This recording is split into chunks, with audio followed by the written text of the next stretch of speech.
Hello, everyone. My name is Gitika Gorthy, and today I am very, very excited and honored to be interviewing a very special space champion, Miss Mariam Naseem. Miss Naseem is a PhD student in planetary geology at the University of Maryland, College Park, where she investigates geological processes on icy ocean worlds through terrestrial analogs. She's a visiting scholar at Blue Marble Space Institute of Science, engaged in science communication projects. Prior to commencing her PhD, Mariam worked with the industry relations team at the Canadian Space Agency to support Canadian space companies with business development engagements. Mariam has served as a research fellow at the Open Lunar Foundation, contributing to an open communication architecture for the moon, and as a policy researcher at Arizona State University Space Governance Lab, analyzing technologies and policies with a focus on emerging space nations. Mariam brings a global and multidisciplinary background to the space sector, having worked as a technology strategist in the enterprise innovation team at one of the largest banks in Canada, as a field engineer on an oil rig in Russia, a manufacturing engineer in a product development center in Texas, and as a business development manager for a Toronto-based quantum computing startup. Outside work, Mariam volunteers as lead coordinator for the International Aeronautical Federation's Next Generation Plenary Steering Committee, as a SEDS Canada Advisory Board member, and on the Space Generation Advisory Council's Mentoring Committee. As you can see, Mariam is involved in so many different scientific as well as outreach initiatives in the aerospace sector, and I'm so excited to dig into what inspired her to be so committed to the aerospace industry. So welcome, Ms. Naseem. Thank you so much for taking your time to inspire the next generation of aerospace leaders. Thanks so much, Gitika. It's really an honor to be here. I'm, very impressed by your initiative and what you're doing. So very happy to participate and to share a little bit with your community. Thank you so much. Yeah, to just kick off our conversation, I know as a student, there usually is never a typical day and it's always running back and forth with multiple different things. But what does your typical day usually look like if you kind of had to lay it out? Yeah, I think that's a great question. And it also sort of depends on the function that I've been in and where I'm sort of at in my career. It's been different. That day has looked different. So right now I'm a PhD student and it involves a lot of coursework, research. And then right now I'm working on a proposal. So a little bit of digging into that. And typically in the evenings, I'll be looking for different projects or initiatives that I want to apply to, or working on some of my current commitments, like the nonprofit stuff we talked about. We have the Next Generation Plenary these days where we have some deadlines coming up, so helping with that, and maybe hopping onto a call with a mentee. So it's a little bit of everything. Yeah, I can only imagine just kind of being a part of everything. So, kind of, I think that leads me perfectly to my next question of, as a PhD student, what type of research are you involved in, particularly right now? And also, what advice do you have for students who are thinking of pursuing a PhD themselves? Yeah, I think that's a great question, especially the advice bit. So what I'm doing right now is I'm looking at icy ocean worlds like Enceladus, Europa, which are moons of Saturn and Jupiter respectively.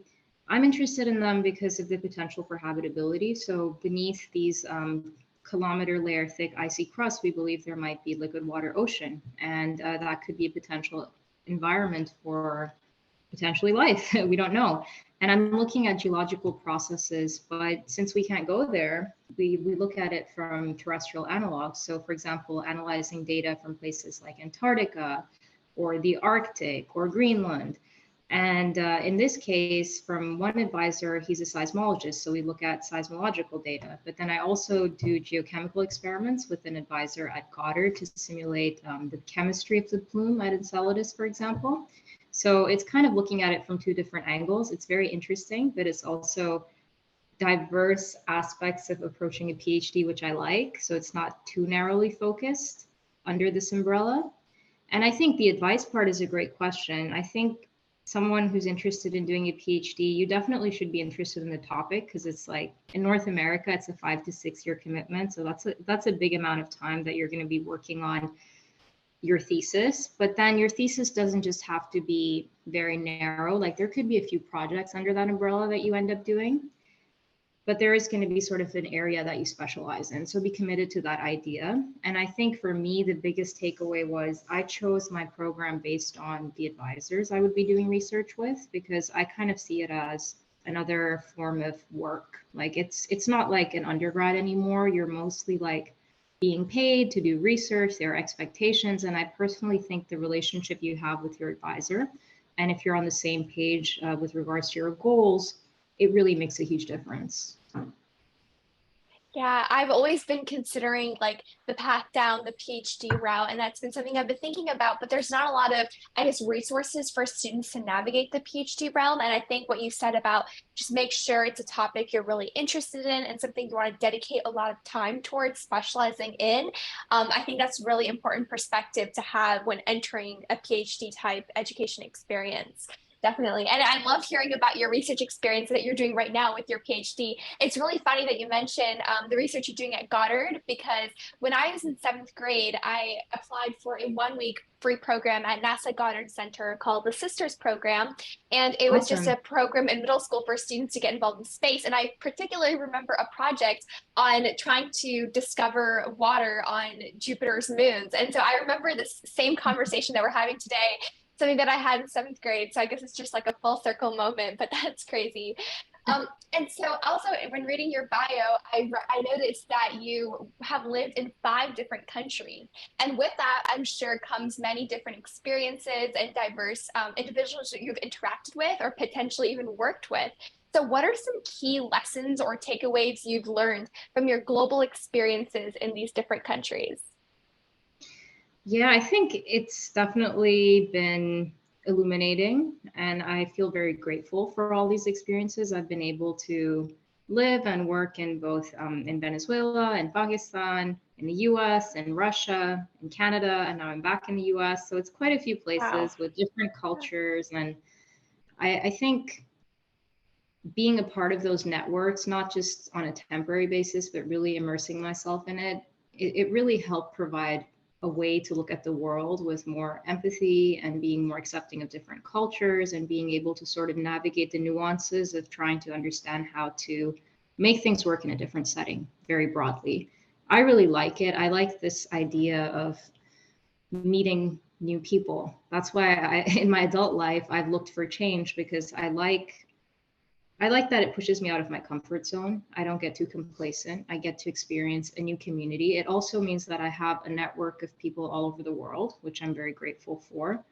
And more than anything, I think right now being able to, engage in cross-cultural communication, working with interdisciplinary teams, it's going to become just more and more important as we get globalized, as technology is like breaking down those barriers that traditionally used to exist.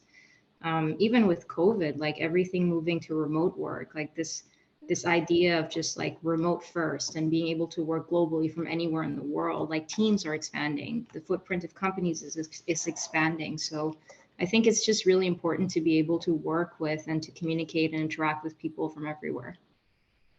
Yeah, those are some really great points. And especially what you were mentioning about building that community, that global community, I think is so critical because aerospace is present in many countries across the world, and it's starting to emerge in countries where space wasn't really a focus before, like in smaller countries like Luxembourg, and many other European and African countries as well. So I think it's very exciting. And so is this something that you'd like to take, like do in the future as well? Do you envision yourself potentially traveling in the future or working in different areas, or do you kind of, are you going to leave that up to where the journey takes you? I think if I could, I would like to. I do think of my career as a bit of a portfolio where I'm sort of writing pages in my journal, getting different experiences, both in different countries, but also in different disciplines. And I think it's something that I realized I was doing more recently, and it's a path I've been on for a while because I have an engineering background. I also have an MBA. Now I'm doing science. So I never really just stuck to one thing or one area or even one place. And I think that's sort of the life I want to live. Like I want to try to have as many experiences as I can. So probably yes, it is in the future. It's gonna happen. Yeah, I could relate completely with your answer so much. And now I'm really intrigued with your educational background as well. I'm actually currently a student myself, and I'm majoring in biomedical engineering, but I'm minoring in economics. So definitely the business side of things intrigues me as well as definitely the STEM is mainly as well. But I think you could kind of relate to this with your MBA. So I'm kind of curious about hearing about your academic journey as well. How did you kind of navigate your way into the aerospace industry? Kind of what was the aha moment that inspired you to get into aerospace, and how did your academic journey kind of evolve with that? I think the academic journey evolution was already happening. Like I went to do an undergrad in electrical engineering in the US. And I think when you're 18, you don't always exactly know what you want to do. I mean, you can sort of look back and say, oh, yeah, that's exactly what I wanted. But truly, like, not always. I don't think you're fully equipped to make a decision then, but that's the decision I ended up making. And I think it was a good one. I do think that engineering provided me sort of a solid foundation to think about things analytically. And it just opened a lot of doors. And I felt like it set me up well. I always was interested in space growing up. I think I was influenced very heavily by science fiction, by Star Trek, and these sort of ideas about humanity's expansion into space. They were in my mind, but I didn't know how to have a career out of that. And in the US, as an international student, it was a little bit challenging to break into the industry because of other reasons where, you know, you're sort of restricted as to what jobs you can do. And so I had pushed it to the back as a hobby, like this is something I'm interested in. And that was around the time that, you know, SpaceX was getting more active and you could see that things are changing and there's like a lot of dynamic stuff happening in the industry, but I wasn't sure how to participate. And I ended up working in oil and gas. So I was working with an energy company and that's what took me to Russia. And I think that was also a really good experience for me. I learned a lot. It sort of built a lot of resilience and very early in my career. That was my first job out of undergrad, actually. And then I moved to Canada to do an MBA. And I still wasn't really doing this to get into the space sector because that wasn't really what was on my mind. I was just thinking, oh, I'm going to do something in technology at the end of this. Like I have an engineering degree, I'll do this MBA and I'll work as like a project manager in a technology firm or something. And that's what I ended up doing. So I got interested in emerging technologies. I worked with a quantum computing startup. Then I ended up working at a bank. I was getting very complacent in my career. I was doing pretty well and things were beginning to feel settled. And I began to sort of wonder, I've enjoyed everything I've done up till now, but what comes next? And that's when I sort of began to dig into my interests in space again in Canada. And I used to go to these conferences. The bank would send us to like innovation conferences about artificial intelligence or blockchain, like whatever big buzzword there is out there and how it impacts financial services. And I would meet a lot of really inspiring women who are entrepreneurs, and I would have conversations with them like you're having with me, where I'd ask them like, how did you sort of end up in this area? Like, why did you start a company in blockchain? Or how did you know this is what you want to do with your life? And one of those conversations brought up space again for me. And that lady actually introduced me to someone in the community that was her friend who was a lawyer who had organized a space conference. And I was like, wow, I didn't even know that there were space conferences happening in Canada. Like I knew nothing. And this person was really great. She introduced me to like a few of the different areas where, you know, you could get involved in the Canadian space community, some of the startups that were doing cool things. And I think it really just provided to me, it opened my eyes to the opportunities that existed that I did not know about.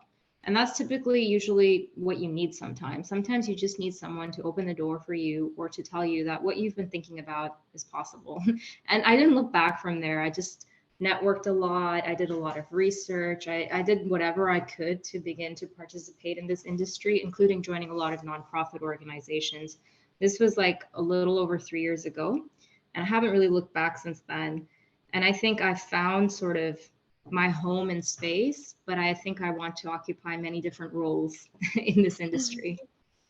Yeah, that's incredibly inspiring. I could honestly relate truthfully to many aspects of your story because I honestly didn't know either. I was always interested in biology, but I didn't know how I would fit into the space industry with my deep interest in space and biology. And so for me, it was also a huge learning curve to be like, where do I fit into this really large industry? How do I get my foot in the store? And with someone with no background and someone who just watched Star Wars and Star Trek, this was also a fascination. So I'm sure a lot of students listening to this can really connect with different aspects. And I think what's really inspiring about your story is you don't need to have it all figured out. You know, there is no deadline. There's always so many ways, and they all add experiences for you to be able to achieve kind of what your dream is. And whether you figure that out at 12 or 20, it doesn't really matter. Or even later, I know individuals, I've interviewed someone here who became a doctor at 50 and found their true passion for medicine and working for the UN. And I think it's just amazing how there is no right path. And so I think Yeah. it's really inspiring to hear how you kind of found your way back into the space industry and have built a community there. And speaking of community, I mentioned that you were part of so many different nonprofit organizations like SEDS, and you even have leadership roles. Could you kind of talk about some of your experiences in these different organizations and what your role in these leadership positions are?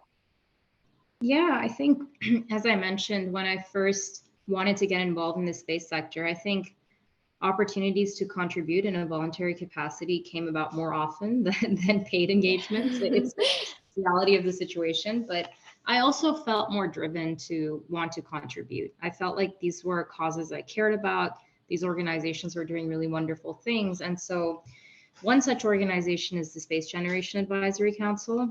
They're a global nonprofit organization, and it's comprised of students between the ages of 18 to 35. And I started with project groups. So there was one actually in space medicine and life sciences that I was helping out as like a community manager for them.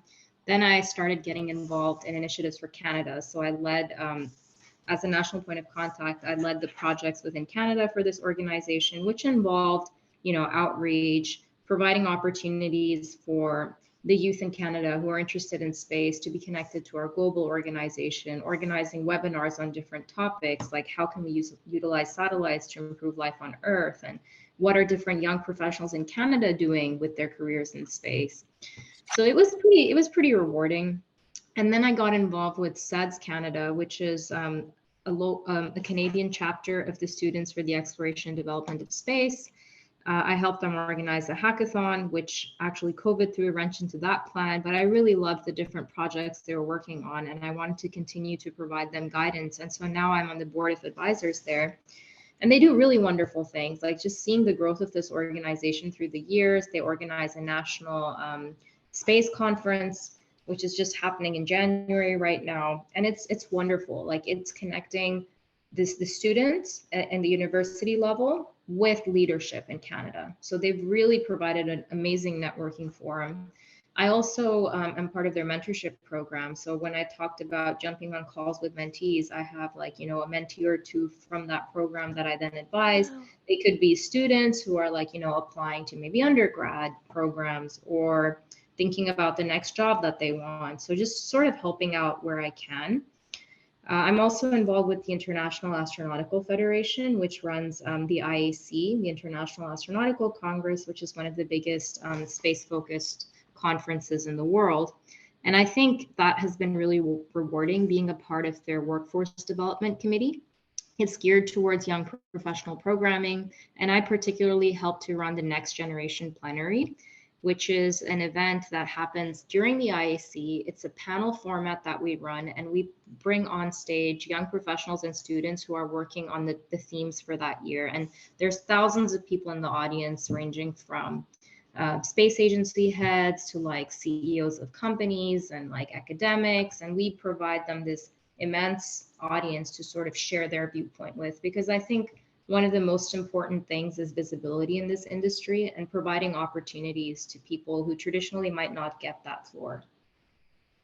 Yeah, and I recognize some of the names, especially with SEDS and SGAC being one of the biggest student nonprofit organizations out there. We have chapters here in the US and particularly in the regions I'm in as well. So they're definitely great organizations for anybody who wants to get their kind of foot in the door or learn more about space or even just explore a particular space interest they have.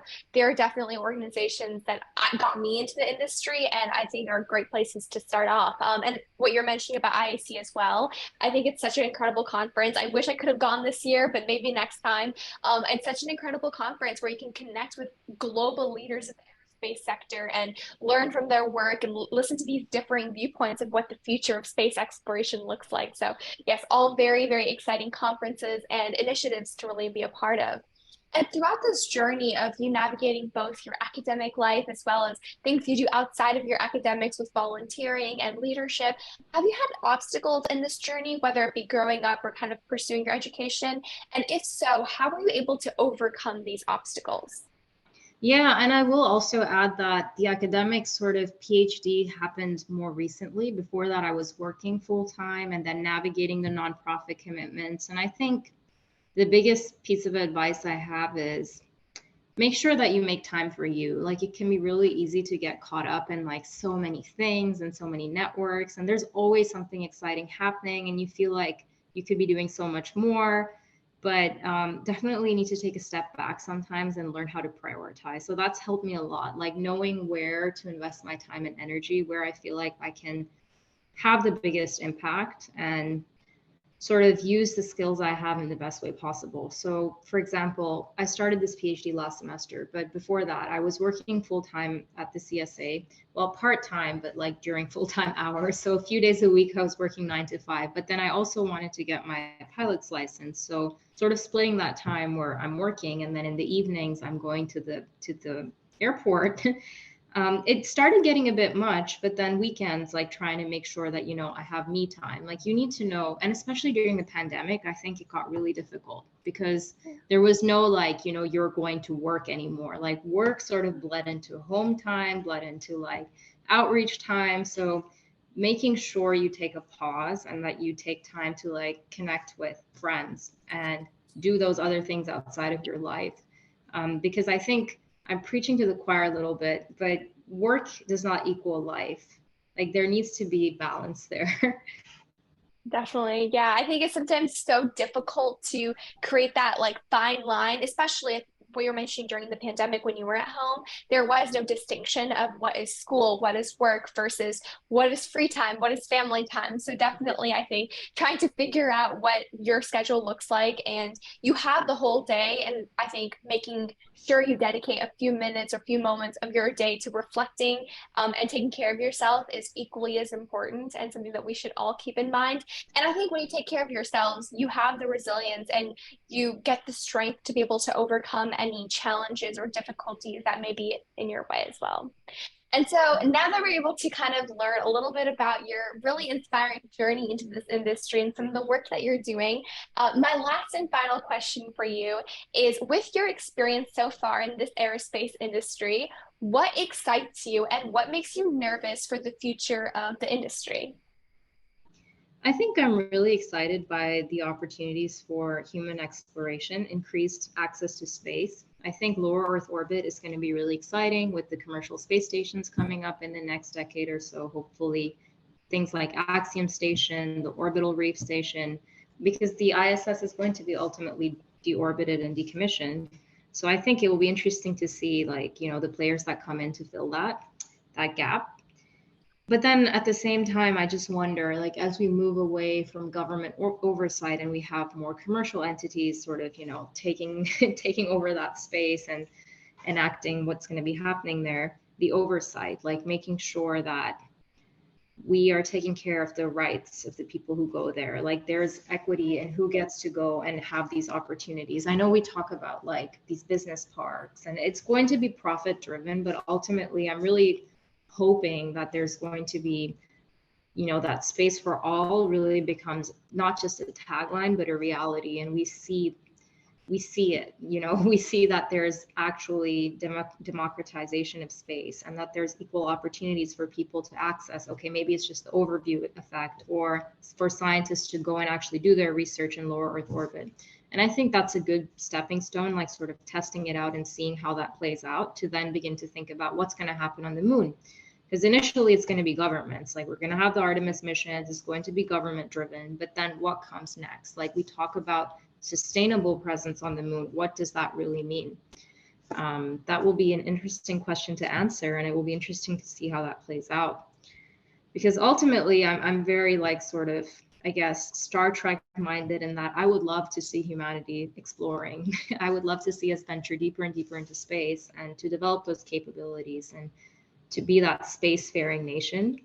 But I don't know how that's going to play out. So it excites me, but it also worries me a little bit because I feel like policies and the regulation, like it has to go hand in hand with technology. And I think sometimes we really sort of hype up the technological advancements. We get really excited about the next new launch or like this capability or that capability. And we don't always think about the other things around it that need to be created or that need to be in place for this to actually be sustainable or ethical.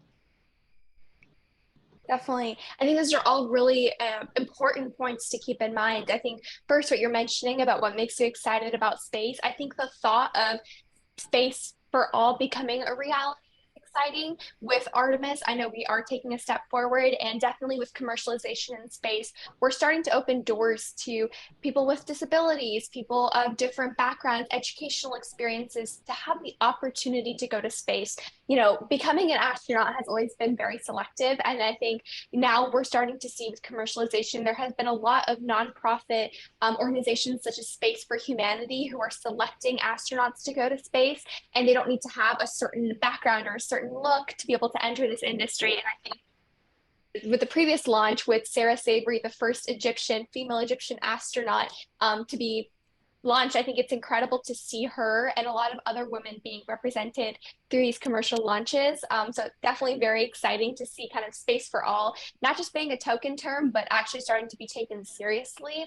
And what makes you nervous as well, I think there's a lot to do to get humans to Mars. There's an incredible conference at DC, Humans to Mars Summit, which I absolutely love because it's all of these people from different industries envisioning what a life on Mars would look like with humans, but also remembering that there's so much to get there and there's so much we need to do, whether it be medically to make sure humans can survive the mission all the way to Mars and survive on Mars, the engineering feats we need to get through, all of that, all of those aspects need to be thought of, and we need to make sure we work towards those goals one step at a time. So I think those are both definitely exciting and things we need to keep in mind as we continue to expand the aerospace sector. So thank you so much, Mariam, for your time today. I had an incredibly exciting time speaking with you, and I could relate with so many of the different parts of your story, and it really inspires me to make sure that I take a chance at every single opportunity that comes my way through my educational experience, because you never know which way your head turns. So I'll definitely keep that in mind. And I'm really looking forward to meeting you in person one day at a conference. Awesome. Thank you so much, Geethika. It was really a pleasure to chat with you. And I really love your enthusiasm and, everything you're doing. It's very, very inspiring as well. Thank you so much.